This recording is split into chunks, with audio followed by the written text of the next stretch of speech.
नमस्कार दोस्तों, आज हम हिंदी नेट सेट अध्ययन में देखेंगे हिंदी साहित्य का प्रथम उपन्यास देवरानी जेठानी की कहानी पंडित गौरीदत्त द्वारा लिखित। यह उपन्यास आज हम देखेंगे। इस उपन्यास देखने से पूर्व, उपन्यास की कथा वस्तु देखने से पूर्व हम इस उपन्यास के पात्र देखेंगे। सर्वसुख यह उपन्यास का प्रमुख पात्र है तथा मेरठ का एक प्रसिद्ध बनिया है जो समय पर उपन्यास की कथा को बढ़ाने में महत्वपूर्ण भूमिका निभाता है। छोटे लाल उपन्यास का मुख्य तथा सर्वसुख का छोटा बेटा है।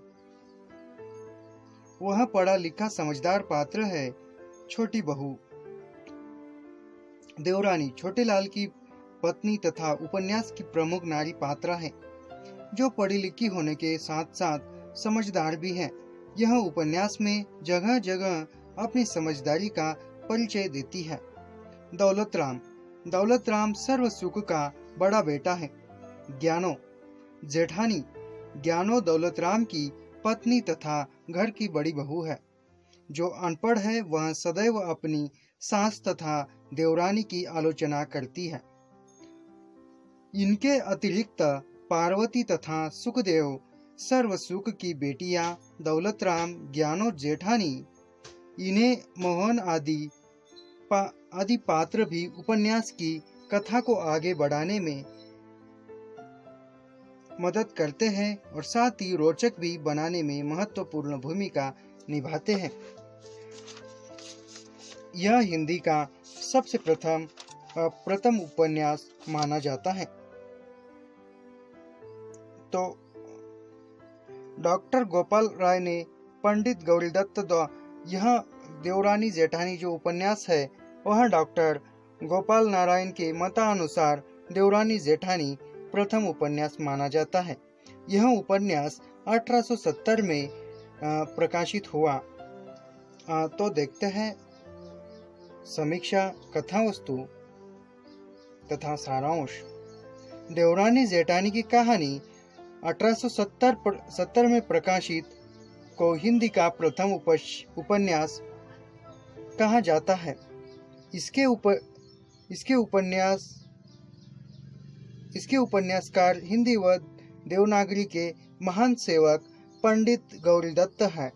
इन्होंने मेरठ में नागरी प्रचारिणी सभा की स्थापना की तथा देवनागरी लिपि के प्रचार प्रसार के लिए अनेक ग्रंथ लिखे और अनेक पत्र पत्रिकाएं संपादित की।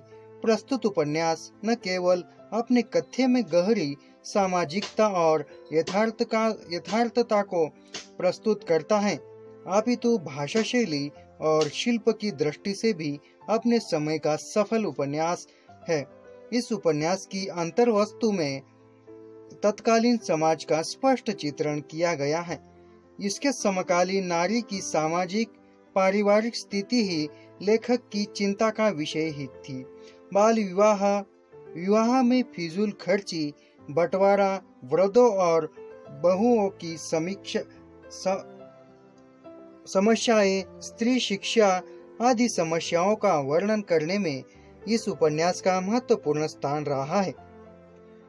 अपनी भाषा के माध्यम से यह उपन्यास आज के साहित्यकारों का मार्गदर्शक भी है।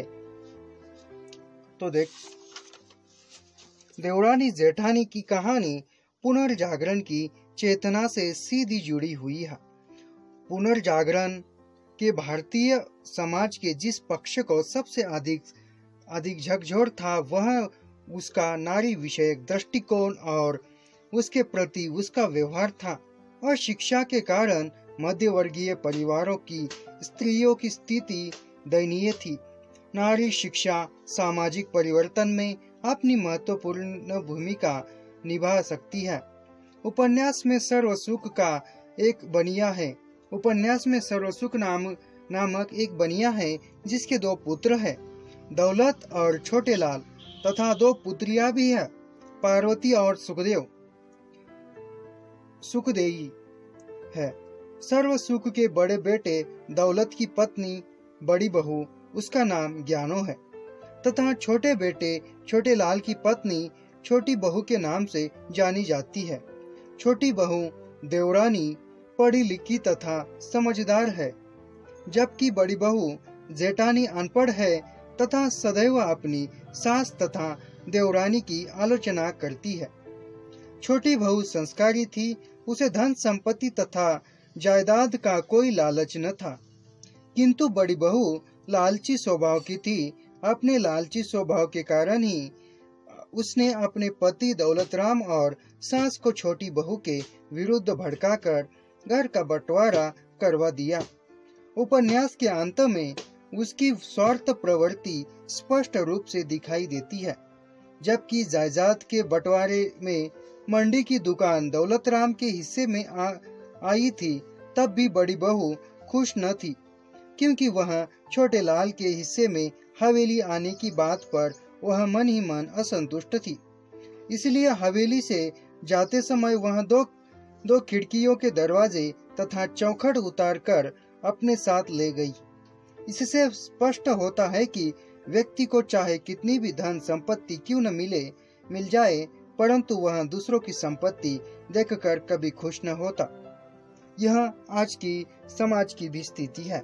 तत्कालीन समाज में बाल विवाह का प्रचलन था, किंतु छोटेलाल और उसकी बहू छोटी बहू ने अपने पुत्रों का बाल विवाह न कराकर उनकी पढ़ाई लिखाई पर अधिक ध्यान दिया। नन्हे छोटी बहू और छोटेलाल का पुत्र की सगाई कई जगह से आई थी, किंतु उन्होंने बेटे को पढ़ाया और शादी न की। किंतु छोटेलाल और बहू ने सगाई वापस कर दी। पुराने समाज में यह बहुत बड़ी बात थी कि किंतु छोटेलाल और उनकी पत्नी के समाज के विपरीत जाकर यह निर्णय लिया। इसके साथ ही उस समय विधवा विवाह का प्रचलन भी न था। यदि किसी स्त्री का पति अल्प आयु में स्वर्ग निधार हो जाता था, पत्नी को पुनर्विवाह का कोई अधिकार न था। किंतु इस उपन्यास में छोटेलाल की बहू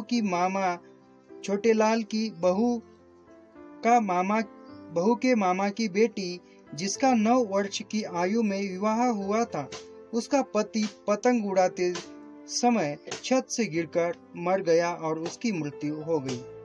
इस कारण वह मात्र 10 वर्ष के अल्प आयु में विधवा हो गई। उसने अपने जीवन के सब रास रंग खो दिए। इसके अभी खेलने कूदने के दिन थे। वह दिन उसको कठिनाई में बिताने पड़े।